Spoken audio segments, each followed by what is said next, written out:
ایک گاؤں میں ایک بچہ رہتا تھا۔ اسے جہاز اڑانے کا بہت شوق تھا۔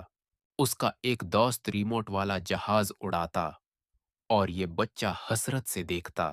ایک دن اس نے کہا، میں اپنا جہاز خود بناؤں گا۔ اس نے ڈبے، لکڑی اور پرانا پنکھا اکٹھا کیا۔ روز کوشش کرتا، کبھی کامیاب ہوتا، کبھی ناکام۔ آخر کار ایک دن اس کا جہاز اڑنے لگا۔ اس نے خوشی سے کہا، میرا خواب پورا ہو گیا۔ سبق: محنت اور لگن سے خواب حقیقت بن جاتے ہیں۔ ایک دن ایک بچہ پارک میں کھیل رہا تھا۔ اسے جھاڑیوں کے پیچھے ایک پرس پڑا ہوا ملا۔ اس نے پرس اٹھایا، کھولا تو اس میں پیسے اور ایک چابی تھی۔ بچے نے فوراً پارک کے چوکیدار کو بتایا، یہ پرس کسی کا گرا ہوا ہے، براہ کرم مالک کو دے دیجیے۔ تھوڑی دیر بعد ایک خاتون پریشان حالت میں آئی۔ چوکیدار نے پرس واپس کیا اور بتایا کہ بچے نے دیا ہے۔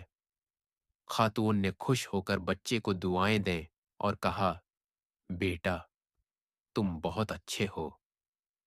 اخلاقی سبق: ایمانداری سب سے بڑی خوبی ہے۔